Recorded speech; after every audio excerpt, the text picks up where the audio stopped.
আল্লাহর বান্দা যায় না পেটের খিতা দেখি কিছু নি পাই খাইতে নি পারি যাই না ওই বান্দা ঘরের ভিতর থেকে রাগারাগি করতেছে এবার বান্দিরা ডাক দেওলে বিবিটা ডাক দেওলে স্বামী গো 3 দিন পর্যন্ত বান্দা খাই না আওয়াজ দিয়েছে আপনি অনুমতি দেন সামান্য পরিমাণ খাবার ওই ভিক্ষুককে দিয়ে আসি স্বামী এবার চক্ষু লাল করিয়া বলে সাহস তো তোমার কম নাই আজকে আসছো আজকে আমার মুখের উপরে কথা বলো সাবধান তুমি কিন্তু যাবা না যদি যাও তাহলে বাবার বাড়িতে পাঠিয়ে দেব কি করা যায় বিবি এমন কোনো কিছু বলে না আবার ঘরের বাকির থেকে আল্লাহর বান্দা ভিক্ষুক ডাক দিয়ে বলে বাবা 3 দিন পর্যন্ত কিছু খাই নাই পারলে সামান্য পরিমাণ খাবার আমারে দেন এবার ওই আল্লাহর বান্দা ওই মেয়ের স্বামী আল্লাহর বান্দা রেগে গেল ঘর থেকে বের হয়ে আসলো ফকিরকে বিভিন্ন ধরনের গালিগালাজ করতেছে এক পর্যায়ে ঘাড়ে ধাক্কা দিয়ে বান্দাকে মাটির উপরে ফেলে দেয় বান্দা মাটির উপরে পড়ে যায় আসমানের দিকে আল্লাহর বান্দা চক্ষুটা উঠায়া চেহারাটাও আসমানের দিকে দিয়া মালিককে ডাক দেয় বলে মালিক আমি গরিব ও হলো বড় লোক আল্লাহ আমাকে গরিব বানাইছেন আপনি বড় লোক তারে আপনি বানাইছেন আল্লাহ তার দরজায় আপনি আমারে নিয়ে আসছেন আমি স্বেচ্ছায় কিন্তু আসি নাই পেটের খিদা আপনি দিয়েছেন সহ্য করতে পারি না তার দরজায় আসছি মালিক গো তার দরবারে আসার কারণে আছে ঘাট ধাক্কা দিয়ে আমারে দরজা থেকে বের করে দিয়েছে ও মালিক আপনার কাছে বিচার এর বিচার যেন আপনি করে আল্লাহর নবী বলেন হব্বুদ দুনিয়া রাসু কুল্লি খাতিয়া দুনিয়ার মহাব্বত হলো সমস্ত গুনার মূল হব্বুদ দুনিয়া রাসু কুল্লি খাতিয়া দুনিয়ার মহাব্বত হলো সমস্ত গুনার মূল আল্লাহর নবী অন্য হাদিসের মধ্যে ফরমান আদ-দুনিয়া মাজরাতুল আখিরাহ দুনিয়াটা হলো আখিরাতের ফসলের ক্ষেত নবী বলেন দুনিয়া হলো সমস্ত গুনার মূল আবার নবী বলেন দুনিয়াটা হলো আখিরাতের ফসলের ক্ষেত যেই দুনিয়াটা হলো সমস্ত গুনার মূল সমস্ত গুনাহ দ্বারা চতুর্দিক দিয়া বেষ্টন করে রেখেছে ওই গুনাহ বেষ্টনকৃত দুনিয়ার ভিতর থেকে আখিরাতের ফসল আপনা আমাকে অর্জন করতে হবে ঠিক কিনা দুনিয়াটা এমন একটা জায়গা মুমিন ভাই এই দুনিয়াতে আসার পর যার অন্তরে দুনিয়ার লোভ ঢুকে গেছে ওই বান্দার জবান দিয়া মিথ্যা কথা বলতো বান্দা দ্বিধাবোধ করে না যেই বান্দার অন্তরে দুনিয়ার লোভ নারীর প্রতি লোভ ঢুকে গেছে সম্পদের প্রতি লোভ ঢুকে গেছে টাকা পয়সার প্রতি লোভ ঢুকে গেছে ক্ষমতার চেয়ার পাওয়ার জন্য লোভ অন্তরে ঢুকে গেছে ওই বান্দা দেখবেন হাত নাই পা নাই জবান দ্বারা নয় দুনিয়া দুনিয়া দুনিয়া দুনিয়া আমাকে কামাই করতে হবে হালাল হোক হারাম হোক যাচাই নাই বাছাই নাই সুদের টাকা হোক অথবা হালালের টাকা হোক দিনে হোক রাতে হোক সূর্যের আলোতে হোক রাতের অন্ধকারে হোক দুনিয়ার পেছনে পড়ে গেছে দুনিয়া আমাকে কামাই করতে হবে এমন লোক আছে কি নাই নাই নাই নাই আরে মুসলমান ভাইরা রে আমার বুখারী শরীফের হাদিস নাম্বার হলো 6675 নাম্বার তিরমিজি শরীফের হাদিস নাম্বার হলো 3021 নাম্বার হাদিসের মধ্যে নবীর সাহাবী বর্ণনা করেন আন আব্দুল্লাহ ইবনে আমর রাদিয়াল্লাহু তাআলা আনহু قال الكبائر الاشراك بالله وحقوق الوالدين وقتل النفس واليمين الغموس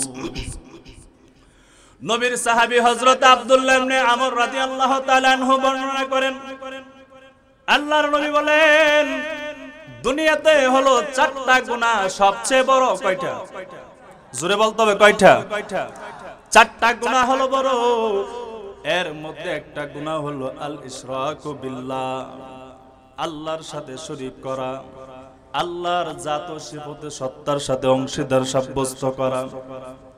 এ মুসলমান ভাই, কত মানুষ দেখা যায় বাবার দরবারে যায়, বাবার দরবারে গিয়া গিয়া বলে, ও শাহজালাল আমার মনের আশা পূরণ করে দেন, বিবির ঘরে সন্তান হয় না, সন্তান দান করেন। নাউজুবিল্লাহ। আল্লাহর সাথে শিরিক করে। দ্বিতীয় নাম্বার হলো বড় গুনার মধ্যে মা বাবার অবাধ্য সন্তান, মা বাবার কথা মতো জীবনটাকে পরিচালনা করে না। তৃতীয় নাম্বার হলো ওকাতলুন নাফস, তৃতীয় নাম্বার হলো মানুষদেরকে অন্যায়ভাবে হত্যা করা। আজকে দেখা যায় একজন মানুষ অপর মানুষকে বিনা স্বার্থ, দেখা যায় সামান্যতম পরিমাণ এদিক সেদিক হলে, কথা সামান্য পরিমাণ কাটাকাটি হলেই একজন অপর ভাইকে গুলির পাখির মতো গুলি করে হত্যা করে। নাই আপনারা দেখতেছেন না? মিডিয়া দেখতেছেন না আপনারা? এরে মুসলমান ভাইরা রে আমার, 4 নাম্বার হলো বান্দা মিথ্যা কথা বলা। এ মুসলমান ভাই, মানুষ দুনিয়ার লোক যখন অন্তরে ঢুকে যায়, ওই বান্দার জবান দিয়ে মিথ্যা কথা বলতো দ্বিধাবোধ করে না, আমানতের খেয়ানত করে, ওয়াদা দিয়ে বান্দা ওয়াদার বরখেলাপ করে। ঠিক কিনা? আমার কথা নয়। মুসনাদ শরীফের হাদিস নাম্বার হলো 12382 নম্বর হাদিস। আল্লাহর নবীর সাহাবী জানায় দেয়, عن أنس بن مالك رضي الله تعالى عنه قال قال النبي صلى الله عليه وسلم لا إيمان لمن لا أمانة له لا دين لمن لا عهد له। নবীর সাহাবী জানায় দেয়, আল্লাহর নবী বলেছেন, লা ঈমানা লিমান লা আমানাতা লাহু, যেই বান্দার কাছে আমানত নাই, নবী বলে তার ঈমান নাই। কথা কয় না? 5 বছরের জন্য ভোট দিয়া চেয়ারম্যান বানায় ফেললাম, 5 বছরের জন্য ভোট দিয়া ওয়ার্ডের মেম্বার বানায় ফেললাম, কিন্তু 5 বছর যায় আমাদেরকে বলে এই করব সেই করব। 5 বছরের ভিতরে বাঙ্গা হারকেল কেন আস্তা হারকেল দিও আল্লাহর বান্দারে খুঁজে পাওয়া যায় না। কথা কয় না? ওয়াদা নাই, ওয়াদা বান্দা বরখেলাপ করে। আমানত বা কারো কাছে দিলাম, ভাইরে তোর কাছে 5000 টাকা আমানত দিলাম, আগামী কালকে আমারে দিয়ে দিবা। দেখা যায় ওই বান্দা নিজের প্রয়োজনের জন্য ব্যবহার করে ফেলে, পরের দিন টাকা চাইলে টাকা পাওয়া যায় না। ঠিক কিনা? লা দীনা লিমান লা হাদা লাহু। আল্লাহর নবী জানায় দেয়, উম্মত, যেই বান্দার ওয়াদা ঠিক নাই, ওই বান্দার কাছে দিন নাই। দেখা যায় কত মানুষ বিপদে পড়ে গেছে, আপনার কাছে এসে বলল, ভাইজান 5000 টাকা আপনি আমার দেন, আমার এমার্জেন্সি বড় প্রয়োজন। বান্দা পড়ে গেছে বিপদে, আপনি 5000 টাকা দিলেন, ও ভাই আগামীকাল সকাল বেলায় আপনাকে টাকা দিয়ে দিব। কিন্তু কত সকাল বেলা চলে যায়, বান্দার টাকা দেই না। কথা কই না? এরে মুসলমান ভাইরা রে আমার, দুনিয়ার লোক যখন অন্তরে ঢুকে যায়, বান্দার জবান দিয়া মিথ্যা কথা বলে, বান্দা ওয়াদার বরখেলাপ করে, বান্দা আমানতের খেয়ানত করে। আমার কথা নয়, আল্লাহর নবী জানায়া দেয়, যে বান্দার কাছে 3টা আলামত থাকবে, ওই 3টা আলামতের মধ্যে যদি একটা পাওয়া যায়, তাকে আল্লাহর নবী বলেন ওই মুনাফিকের একটা চিহ্ন তার মধ্যে পাওয়া যায়। বুখারী শরীফের হাদিস নাম্বার হলো 33, মুসলিম শরীফের হাদিস নাম্বার হলো 59। নবীর সাহাবী আনাবি হুরায়রা রাদিয়াল্লাহু তাআলা আনহু قال سمعت رسول الله صلى الله عليه وسلم আয়াতুল মুনাফিক সালাস। আল্লাহর নবী জানায়া দেয়, মুনাফিকের নিদর্শন হলো 3টা। কয়টা? জোরে আওয়াজ দিয়া বলতে হবে কয়টা? 1 নাম্বার হলো ইযা হাদাসা কাযাবা, বান্দা যখন কথা বলে, কথা বলতে বলতে বান্দা মিথ্যা কথা বলে। আছে না এমন? এমন নাই মিথ্যা কথা বলে? আছে না? ওয়া ইযা ওয়া'আদা আখলাফ, বান্দা যখন ওয়াদা করে ওয়াদার বরখেলাপ করে, ওয়াইদা তুমি না খানা, আর বান্দার কাছে আমানত রাখলে আমানতের খেয়ানত করে। আছে না এমন? আরে মুসলমান ভাইরা রে আমার, আল্লাহর নবী জানায় দেয় দুনিয়ার মহাব্বত হলো সমস্ত গুনার মূল। আবার আল্লাহর নবী জানায় দেয় দুনিয়া হলো আখিরাত অর্জন করার ফসলের ক্ষেত। তাহলে বোঝা গেল দুনিয়া চতুর্দিক দিয়ে গুনাহ ভরে গেছে। এই দুনিয়া থেকে আমাকে চিরস্থায়ী জায়গা, শান্তির জায়গা, জান্নাত আমাকে অর্জন করতে হবে। কিভাবে করা যাবে? আল্লাহর নবী উম্মতের জন্য 3টা ঔষধ রেখে গেছে। কয়টা? জোরে বলতে হবে কয়টা? আরো আওয়াজ দিয়া বলতে হবে কয়টা? আরে মুসলমান ভাইরা রে আমার, আল্লাহর নবীর সাহাবী, বুখারী শরীফের হাদিস নাম্বার 6416 নাম্বার, তিরমিজি শরীফের হাদিস নাম্বার 2333 নাম্বার হাদিসের মধ্যে আল্লাহর নবীর সাহাবী বর্ণনা করেন, আন আব্দুল্লাহ ইবনে উমর রাদিয়াল্লাহু তাআলা আনহু قال أخذ رسول الله صلى الله عليه وسلم ببعض جسدي قال يا عبد الله كن في الدنيا كأنك غريب أو كأنك عابر سبيل أو عد نفسك من أهل القبور।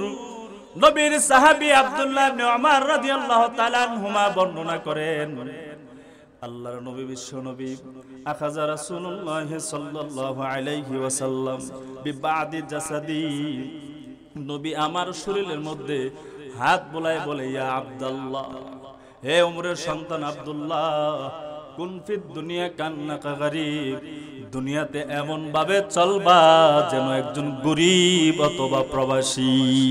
সুবহানাল্লাহ। দুনিয়াতে এমন ভাবে চলবা যেন তুমি একজন গরীব অথবা আও কান্নাকা আবিরু সাবিল। দ্বিতীয় নাম্বার ওষুধ হলো, ও বান্দা, ও আমার উম্মত, দুনিয়াতে এমন ভাবে চলবা যেন তুমি একজন দুনিয়াতে মুসাফির। ওয়াদ্দা নাফসাকা মিন আহলিল কুবুর, দুনিয়াতে এমন ভাবে চলবা যেন তুমি কবরবাসীদের অন্তর্ভুক্ত। এরে মুমিন ভাই, কোন মানুষ যদি 3টা ঔষধ যদি গ্রহণ করে, দুনিয়া নামক জায়গা যত গুনার জায়গা হোক না কেন, ওই বান্দার জন্যই হবে দুনিয়াটা আখিরাতের ফসলের ক্ষেত। 1 নাম্বার হলো তুমি দুনিয়াতে এমন ভাবে চলো তুমি গরীব অথবা প্রবাসী। আপনাদের বালাগঞ্জের 2 থেকে 3 জন আল্লাহর বান্দা সৌদি আরবে গেল, 3 বছরের আকামা লাগাইয়া 5 থেকে 7 লক্ষ টাকা ব্যয় করে 3 বছরের আকামা লাগাইলো। কেন? বলে উদ্দেশ্য হলো 3টা বছর কঠোর ভাবে পরিশ্রম করব। এই পরিশ্রম করে করে আমি অনেক টাকা পয়সা আমার দেশে পাঠাবো, গাড়ি কিনবো, বাড়ি বানাবো, বিভিন্ন ধরনের আমার ক্ষেত খামার কিনবো, গাড়ি বানাইয়া সুন্দর বাড়ি বানাবো, সুন্দর রমণী একটা বিবি দেখিয়া বিবাহ বন্ধনে আবদ্ধ হব। 3 বছরের আমার কন্ট্রাক্ট যেন শেষ হয়ে যাবে। বাড়িতে যখন যাব, বাড়িতে গিয়া মারা যাওয়ার আগ পর্যন্ত বাকি জীবনটা আমি আরামে কাটাবো, এই উদ্দেশ্য গিয়েছে, ঠিক কিনা? এর উদ্দেশ্যে যাই নাই? আরে মুসলমান ভাইরা রে আমার, দুনিয়া নামক জায়গাও আপনা আমার জন্য তেমন। আপনা আমার জন্য দুনিয়াটা হলো প্রবাসীর জিন্দেগি। এ মুসলমান ভাই, দুনিয়ার জিন্দেগিতে আপনি আমি আসলাম, কেউ 20 বছরের আকামা লাগাইয়া, কেউ 40 বছরের আকামা লাগাইয়া, কেউ 60 বছর আকামা লাগাইয়া আসছি। এরে মুসলমান ভাই, কেন আসলাম? দুনিয়ার জিন্দেগিতে আল্লাহ কেন পাঠাইলেন? বলে আখিরাতের জিন্দেগি যেন সফলতা হয়, আরামে যেন জান্নাতে বসবাস করতে পারি। দুনিয়ার জিন্দেগিতে এই হলো প্রবাসী জীবন আপনা আমার জন্য।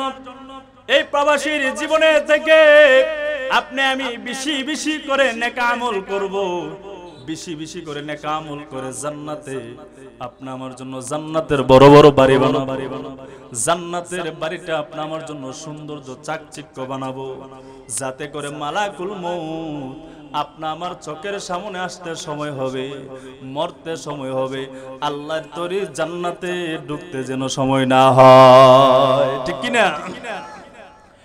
আরে মুসলমান ভাইরা আমার, দ্বিতীয় নাম্বার হলো আল্লাহর নবী জানায় দেয়, হে আমার উম্মত, দুনিয়াতে এমন ভাবে চলবা যেন তুমি দুনিয়ার একজন মুসাফির।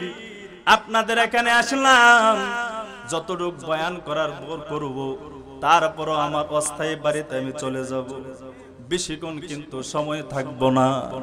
আমি যেই কাজের জন্য আসছি, আপনারা যেই কাজের জন্য আমাকে আহ্বান করেছেন, ভালোবেসেছেন, ওই কাজ যখন শেষ, আমি আপনাদের এখানে আর বেশিক্ষণ সময় দেব না। ঠিক তেমনি ভাবে দুনিয়াটা হলো মুমিনের জন্য একটা মুসাফিরের জায়গা। মুমিনকে তো আল্লাহ পাঠাইছে, দুনিয়াতে পাঠাইছে, দুনিয়াতে যতটুকু কাজ ওই কাজ করবে, অর্থাৎ আখিরাতের পুঁজি বানানোর জন্য যতটুকু সময় লাগে, যতটুকু সময় দরকার, আল্লাহ ওই দরকার দিয়া মুমিন বান্দাকে দুনিয়াতে পাঠাইছে। বান্দা যেন ওই অল্প সময় পাওয়ার পর অবহেলায় যেন বান্দা না কাটাইয়া দিয়া বান্দার গুরুত্বপূর্ণ কাজগুলো যেন বান্দা কমপ্লিট করিয়া যেন বান্দার তৈরি চিরস্থায়ী জায়গা জান্নাতে যেন প্রবেশ করি। দ্বিতীয় নাম্বার হলো দুনিয়াতে এমন ভাবে চলো যেন তুমি কবরবাসীদের অন্তর্ভুক্ত। যে বান্দা ইন্তেকাল করেছে, কবরে চলে গেছে, ওই বান্দা মিথ্যা কথা বলে, কথা কয় না, ওই বান্দা সুদ খাওয়ার সুযোগ আছে, ঘুষ খাওয়ার সুযোগ আছে, দুর্নীতি করার সুযোগ আছে, কথা কয় না, আছে না রে বান্দা না। দুনিয়াতে এমন ভাবে চলো যেন তুমি কবরবাসীদের অন্তর্ভুক্ত। কবরবাসী বান্দা যেমন গুনাহ করতে পারে না, মুমিন বান্দাও দুনিয়াতে কোনো গুনাহ করতে পারে না, ঠিক কিনা? কবরবাসী বান্দা যেমন মিথ্যা কথা বলার সুযোগ নাই, কবরবাসী বান্দা যখন অপর বাইরে সমালোচনা করার কোনো সুযোগ নাই। মুমিন বান্দা দুনিয়াতে থাকবে, চলবে, খাইবে, ওই বান্দা জবান দিয়া কোনোদিন মিথ্যা কথা বলবে না। ওই বান্দা দুনিয়াতে থাকবে, অপর বাইরের চকুল করি জীবনও করবে না, কথা বলেন ঠিক কিনা? এরে মুসলমান ভাইরা রে আমার, আপনি আমি দুনিয়ার জন্য বড় পাগল, দুনিয়ার প্রেমে আসক্ত হয়ে গেছি। হে মুমিন, দুনিয়া দুনিয়া কামাই করতে হবে, দুনিয়া আমাকে অর্জন করতে হবে, দুনিয়ার পেছনে 24 ঘন্টা লেগে আছে, দুম নাই। ও বান্দা, একটা টাকাও যদি পায়খানার মধ্যে যদি তাকে দুনিয়াদার এটা মুখ দিয়া উঠাতো, বান্দা একটু চিন্তা ভাবনা করে না, কথা বলেন ঠিক কিনা? ঠিক কিনা? কিন্তু সাহাবায়ে কেরামের অন্তর তো দুনিয়ার সামান্য পরিমাণ লোভ ছিল না। আমি বলি না, নবীর সাহাবী বলেন। আরে মুসলমান ভাইরা রে আমার, বুখারী শরীফের হাদিস নাম্বার হলো 1473 নাম্বার, মুসলিম শরীফের হাদিস নাম্বার হলো 1045 নাম্বার। নবীর সাহাবী জানায়া দেয়, আব্দুল্লাহ ইবনে ওমর রাদিয়াল্লাহু তাআলা আনহু বর্ণনা করেন, হযরতে আব্দুল্লাহ ওনার পিতা ওমর রাদিয়াল্লাহু তাআলা আনহু থেকে শ্রবণ করেছেন, আতিনিল আতা। সাহাবী বলেন, আল্লাহর নবীর কাছে আমরা গেলাম, নবীজি আমাদেরকে কিছু দিলেন। এবার সাহাবী বলেন, আতিহি মান হুয়া আফকারু ইলাইহি মিন্নি। ও পয়গম্বর, আপনি আমাদেরকে দেওয়ার কোনো প্রয়োজন নাই। বলে, কাকে দেব? বলে, আমাদের সে যারা বড় দুর্বল অসহায় আছে তাদেরকে দিয়ে দেন। সুবহানাল্লাহ। আর আস্তে বলেন সুবহানাল্লাহ। আর কেউ যদি আমাদেরকে 5 টাকা দেয়, আমরা বলি আরো 10 টাকা দাও। 10 টাকা দিলে বলি 20 টাকা দাও। 20 টাকা থাকলে কই হয় না, আরো 100 টাকা দাও, কথা কয় না, কয় কি না? পেট আমার ভরে না, যত পাই আরো তত চাই। 1 তলার বাড়ি হয়ে গেলে আর 2 তলা, 1 লক্ষ টাকার মালিক হয়ে গেলে আরো 10 লক্ষ টাকার কিভাবে মালিক হওয়া যাবে, চিন্তায় ঘুম আসে না, চোখ, কথা কয় না। কিন্তু সাহাবায়ে কেরামের অন্তরে কোনো লোভ ছিল না। এরে মুসলমান ভাই, হাকিম ইবনে হিজাম রাদিয়াল্লাহু তাআলা আনহু বর্ণনা করেন, সালতুন নবিয়্যা সাল্লাল্লাহু আলাইহি ওয়াসাল্লাম, নবীর কাছে আসলেন, প্রশ্ন করলেন, নবীর কাছে গেলেন, বললেন ফাতানি, ও পয়গম্বর আপনি আমারে কিছু দেন। যখন চাইলেন আল্লাহর নবী সাহাবীকে কিছু দিলেন। সুম্মা সালতুহু, সাহাবী বলেন দ্বিতীয়বার আল্লাহর নবীর কাছে আরো কিছু চাইলাম। সাহাবী বলেন ফাতানি, নবী আমাকে আরো কিছু দিলেন। সুম্মা সালতুহু, তৃতীয়বার আরো কিছু চাইলেন। ফাতানি, সাহাবী বলেন নবী আমার আরো কিছু দিলেন। এবার সাহাবী যখন আবার চাবেন, আল্লাহর নবী ডাক দিয়ে বলে, ও হাকিম, যেই খাবারটুকু তোমারে দিলাম ওই খাবারটা যদি প্রশস্ত আত্মা নিয়ে যদি দুনিয়ার লোভ ছাড়া যদি বান্দা, ও হাকিম তুমি যদি গ্রহণ করে থাকো তাহলে এই খাবারটা তোমার জন্য বরকতময় হবে। আর যদি এই খাবারটা সংকীর্ণ আত্মা নিয়ে যদি গ্রহণ করো, সামান্য পরিমাণ দুনিয়ার লোভ নিয়ে যদি গ্রহণ করো, তাহলে এই খাবারের মধ্যে সামান্য পরিমাণ বরকত থাকবে না। এবার হাকিম ইবনে হিজাম রাদিয়াল্লাহু তাআলা আনহু বর্ণনা করেন, বলেন আল্লাহর কসম করে বলি, যে আল্লাহর কুদরতে হাতে আমি হাকিমের জান প্রাণ, আমি আর জীবনও দ্বিতীয়বার সওয়াল করে অপর ভাইকে কষ্ট দেব না। সুবহানাল্লাহ। দ্বিতীয়বার আবার চাইয়া আমি আর কাউকে কষ্ট দেব না। এবার আল্লাহর নবী সরকারে দু আলম রাহমাতুল লিল আলামিন নবী জানায় দেয়, আলিয়াতুল উলিয়া খায়রুম মিনাল ইয়াদিস সুফলা, জানেওয়ালা বান্দার চেয়ে দেনেওয়ালা বান্দার হাত বড় উত্তম। সুবহানাল্লাহ। আমি আপনাদের কাছে চাইলাম আমার 10টা টাকা দেন, আপনারা আমাকে 10টা টাকা দিলেন। ধরে নেন আমি আপনাদের কাছে ডান হাতে চাইলাম, বাম হাতে এই হাত দিয়ে আপনি আমাদেরকে দিলেন। এখন বলেন তো ডান হাত নিছে নাকি বাম হাত নিছে? জোরে কয় না কোন হাত? জোরে বলেন, জোরে বলেন। তাহলে কে আমার কে ডান হাত নিছে নাকি বাম হাত নিছে? কোন হাত? উপরে, উপরে কোন হাত? বাম হাত। কোন হাত? নবী বলেন সাইল বান্দা, যে বান্দা চাই, ভিক্ষুক বান্দা যে বান্দা চাইছে, ওই বান্দা চানেওয়ালা বান্দার হাতের তুলনায় দেনেওয়ালা বান্দার হাত আমার আল্লাহর দরবারে বড় দামি। হাকিম পরে ওয়াদা করলেন আর জীবনে কাউকে চাবো না, মৃত্যু পর্যন্ত আর দ্বিতীয়বার সওয়াল করে কারো কষ্ট দেই না। আর আপনি আমি সুযোগ পাইলে একবার জায়গায় 10 বার চাই। কথা কই না? একবার জায়গায় কয়বার চাই? 10 বার। কিন্তু আপনি আমি দুনিয়ার পাগল হয়ে চাই। এই দুনিয়া আল্লাহ তাআলার কাছে কেমন মূল্য, কতটুক দামি, কতটুক দামি। হে মুমিন, নবীর সাহাবী জানায় দেয়, মুসলিম শরীফের হাদিস নাম্বার হলো 2858 নাম্বার হাদিস, তিরমিজি শরীফের হাদিস নাম্বার হলো 2323 নাম্বার হাদিস। আনিল মুস্তাওরিদ ইবনে শাদ্দাদ রাদিয়াল্লাহু তাআলা আনহু قال سمعت رسول الله صلى الله عليه وسلم ما مثل الدنيا في الآخرة إلا مثل ما يجعل أحدكم يصبعه في اليم فلينظر بما يرجع। নবীর সাহাবী জানায় দিলেন, আমি আল্লাহর নবীর জবান মুবারক থেকে কান দ্বারা শ্রবণ করেছি, মা মাসালুদ দুনিয়া ফিল আখিরাহ, আখিরাতের তুলনায় দুনিয়াটা কতটুকু তুচ্ছ। এবার সাহাবী বলেন, আল্লাহর নবী বলেন, তোমাদের মধ্য থেকে কোনো একজন বান্দা তার হাতটা সমুদ্রের মধ্যে অথবা পুকুরের মধ্যে ঢুকাইলো, ঢুকানোর পর ও মুসলমান ভাই, বান্দা হাতটা যখন ঢুকালেন, ঢুকানোর পরে বান্দা যখন হাতটা উঠালেন, আঙ্গুলের দিকগুলোর মধ্যে আল্লাহর বান্দা তাকাইলেন। আল্লাহর নবী বলেন ফালিয়ানজুর, বান্দা আঙ্গুলের মাথার দিকে তাকাইলেন, বিমা ইয়ারজিউ, কতটুকু পানি উঠেছে। বুঝে থাকলে বলেন তো, একটা বান্দা পুকুরে হাত ঢুকানোর পর আঙ্গুলগুলো যখন উঠালেন, আঙ্গুলের মাথায় যখন বান্দা তাকায় দেখলো, আঙ্গুলের মাথার মধ্যে কি 1 মণ পানি আছে? জোরে কয় না? নাকি সামান্যতম? এই সামান্যতমের চেয়ে আমার আল্লাহর কাছে দুনিয়া আরো বেশি তুচ্ছ। এরে মুসলমান ভাইরা রে আমার, আপনি আমি দুনিয়ার পেছনে দৌড়াই, নবী জানায় দেয় আদ-দুনিয়া জিফাতুন ওয়া তালিবুহা কিলাব। যারা অপবিত্র দুনিয়ার পেছনে দৌড়ায়, আল্লাহর নবী বলেন তারা কুকুরের সমতুল্য অথবা কুকুরের চেয়ে ওরা খারাপ। নাউজুবিল্লাহ। যারা দুনিয়ার পেছনে দৌড়ায় তারা কিসের চেয়ে খারাপ?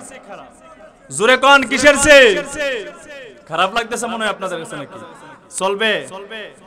হ্যাঁ চলবে। ও ভাই, যদি এখানে যদি সোনা বন্ধুর গান টান দিতাম তাহলে মজা পাইতেন না? হ্যাঁ, গান গাইতাম নাকি একটা? হ্যাঁ, এই তো আলহামদুলিল্লাহ। গান হবে না তাফসীর মাহফিলে, কি হবে না? গান যদি শুনতে হয় তাহিরি আঙ্কেল আছে, টেস্ট সুদ্ধা কাপাই। এখন তো মাহফিল গুলো এখন গানের আসর হয়ে গেছে, ঠিক কি না? হ্যাঁ, বাবার গান গাই, দয়াল চান্দের গান গাই, এর গান গাই, ওর গান গাই, গান গায়া দুনিয়াতে দিছে স্টেজ গুলো এবার নাবাক বানায়। কথা কইলা।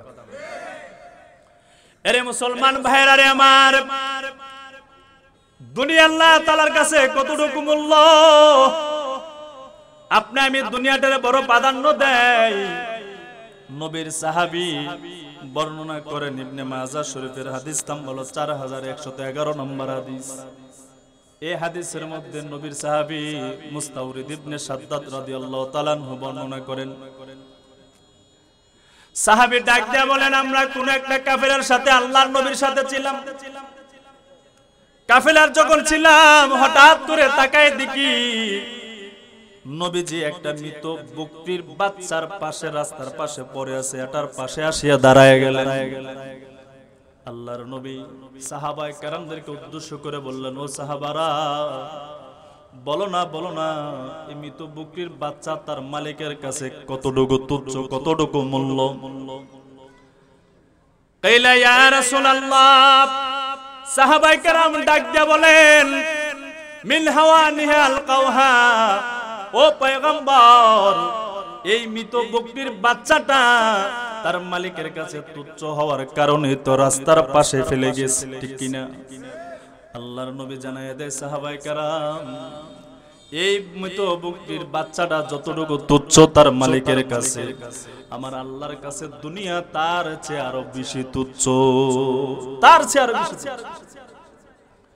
এই দুনিয়ার লোভে পড়ে গিয়ে আপনি আমি, একজন ভিক্ষুক মানুষ যদি আপনার কাছে, আপনার আমার দরজার সামনে যদি দাঁড়ায় গিয়া যদি 5টা টাকা চাই, 10টা টাকা যদি চাই, আপনি আমি তাকে দিতে চাই না, তাকে ধমক মারি, আবার চেহারার সেন্টার পাল্টাই বলে আমার দরজা থেকে চলে যা, এখন কেন আসছো, আমার কাছে কোনো টাকা নাই, দেওয়া যাবে না, দেওয়া যাবে না, আমার দরজা থেকে চলে যা। না রে বান্দা, না রে না। ভিক্ষুক যে বান্দা আপনার দরজায় এসে দাঁড়ায় গেল, আপনার কাছে আসিয়া চাইলো, আল্লাহ তো ওই বান্দাকে আপনার দরজায় আপনার কাছে পাঠাইছে। আল্লাহ যদি চাইতেন আপনাকে তো ওই বান্দার দরজায় পাঠাতে পারতো কি পারতো না? পারতো না? এ মুসলমান ভাই, এক আল্লাহর বান্দার টাকা পয়সার মালিক, অনেক মালিক হয়ে গেল। বান্দার গাড়ির কোনো অভাব নাই, বাড়ির কোনো অভাব নাই, ব্যাংক ব্যালেন্সে কত পরিমাণ টাকা ওই বান্দাই জানে, দ্বিতীয় অন্য জনার কোন বান্দা জানে না, এমন পরিমাণ টাকা পয়সা। সুন্দর একটা মেয়ে দেখে আল্লাহর বান্দা বিবাহ শাদীর মধ্যে আবদ্ধ, বন্ধনে আবদ্ধ হয়ে গেল। দুপুর বেলা যখন হয়ে যায়, বিবিকে নিয়ে খানা খাবে, বিভিন্ন আইটেমের খাবার বান্দার সামনে আছে, কোনটা খাবে কোনটার আগে বান্দা বলতে পারে না। বিবিকে নিয়ে খানা খাবে, স্বামী তার বিবির মুখে খাবার তুলে দিবে, বিবিও তার স্বামীর মুখের মধ্যে খাবার উঠায় দিবে। এমতা অবস্থায় একজন আল্লাহর বান্দা, গরীব ভিক্ষুক মানুষ দরজার পাশে আসিয়া দাঁড়ায় গেল। ডাক দিয়ে বলতেছেন, আম্মা জান, ও আব্বা জান, কে আছেন? 3 দিন পর্যন্ত আমার পেটের মধ্যে কোনো খাবার নাই, পারলে একটু খাবার দেন, পেটের খিদার সহ্য করতে পারি না। যার পেটে খিদা সে বুঝে, অন্যজন কিন্তু বুঝে না। কথা কয় না? যার পেটে ব্যথা সে বুঝে, আরেকজন কিন্তু বুঝে না, ঠিক না? এখন আমরা বাংলাদেশের জনগণ কি অবস্থায় আছে আমরা বুঝি, যারা আছে ওপরে হেরা বুঝে না। যদি বুঝতো তাহলে আমাদেরকে বেকায় দেয় ভালাইতো না, কথা কই না। এবার বান্দা দাঁড়ায় গেল, খাবার দেন খাবার দেন, 3 দিন পর্যন্ত খাবার নাই।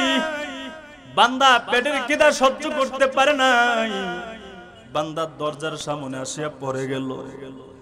এবার স্বামীর চেহারা রাগে টকবক করে, চোখগুলো রক্ত বর্ণ হয়ে গেল।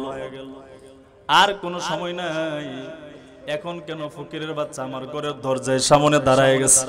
এই ধরনের কর্কশ মেজাজি মানুষ নাই, আসেনি মনে করেন সমাজে। 2-1 টাকা পয়সা হইলে আর সেন্টার, নাকের সেন্টার ঠিক থাকে না। ফকিরনির ঘরের ফকিরনির ফুলা কয়েকটা টাকার মালিক হয়েছে, পরবর্তী দেখা যায় এর কাছে কোনো মানুষের দামই নেই। গরিব মানুষ সামনে আইতে গেলে চেহারার সেন্টার এইভাবে থাকা, কথা কই না।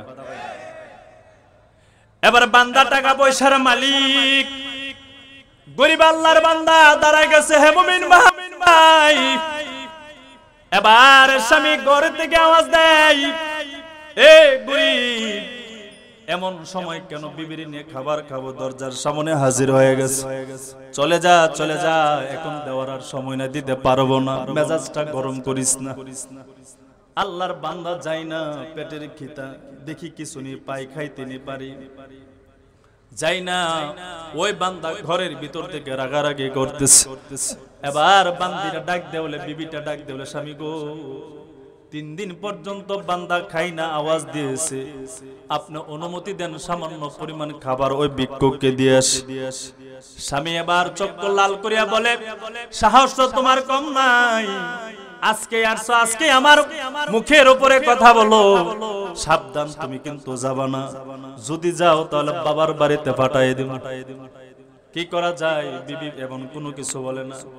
আবার ঘরের বাকির থেকে আল্লাহর বান্দা ভিক্ষুক ডাক দিয়ে বলে, বাবা 3 দিন পর্যন্ত কিছু খাই নাই, পারলে সামান্য পরিমাণ খাবার আমারে দেন। এবার ওই আল্লাহর বান্দা, ওই মেয়ের স্বামী আল্লাহর বান্দা রেগে গেল, ঘর থেকে বের হয়ে আসলো, ফকিরকে বিভিন্ন ধরনের গালিগালাজ করতেছে। এক পর্যায়ে ঘরের ধাক্কা দিয়ে বান্দাকে মাটির উপরে ফেলে দেয়। বান্দা মাটির উপরে পড়ে যায়।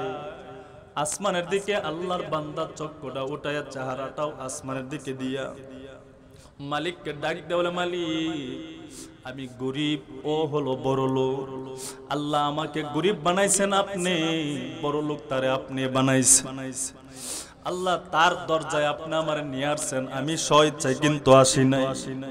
পেটের খিদা আপনি দিয়েছেন, সহ্য করতে পারি না, তার দরজায় আসছি।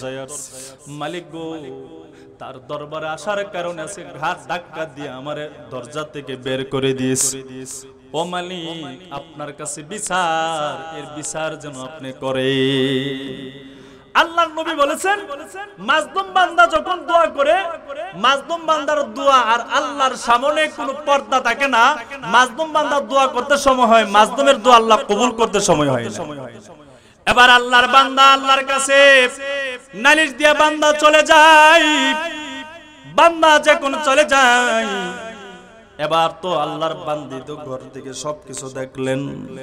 বিবি ডাক দিয়ে বলে, স্বামী গো, ভিক্ষুক বান্দা আপনার দরজায় চলে আসছে, ওরে তো গরিব আল্লাহ বানাইছে, আপনারে বড় লোক বানাইছে আল্লাহ। আল্লাহ যদি চাইতেন তার জায়গায় আপনারে বানাইতে পারতো, কিন্তু শুকরিয়া আদায় না করিয়া একজন ভিক্ষুক মানুষের গলার ধাক্কা দিয়া বের করে দেওয়া আপনার জন্য সমীচীন হয় নাই। এবার স্বামী আর বিবির মধ্যে কথা কাটাকাটি হয়ে যায়। এক পর্যায়ে দেখা যায় বিবি চূড়ান্ত পর্যায়ে রাগান্বিত হইয়া বিবিরে তালাক দেয়। 1 তালাক, 2 তালাক, 3 তালাক মারে, শুদ্ধা তালাক দেয়। যা বিবি, তোরে নিয়ে সংসার করবো না, বাবার বাড়িতে যা। কপাল পোড়া আছে না এমন? বিবিরে বিয়ে করছে, মার মেয়েরে বিয়ে করছে, মেয়েরে তালাক দিব, মারে শুদ্ধা তালাক দেয়। তুই তালাক, তোর মা তালাক, তোর হাইব্যাক গোষ্ঠী তালাক, কথা কয় না? আছে না এমন? এত বিয়ে করছে ওই মহিলার মেয়েরে, এই মহিলা মেয়ের মারে কি বিয়ে করছে নাকি? কপাল পোড়া। এরে মুসলমান ভাইরা রে আমার, এবার মেয়েরে তালাক দিয়ে দেয়। মেয়েটা চলে যায়, মেয়েটা বাবার বাড়িতে চলে যায়। 2-3 বছরের পরের একটা ঘটনা। আলহামদুলিল্লাহ।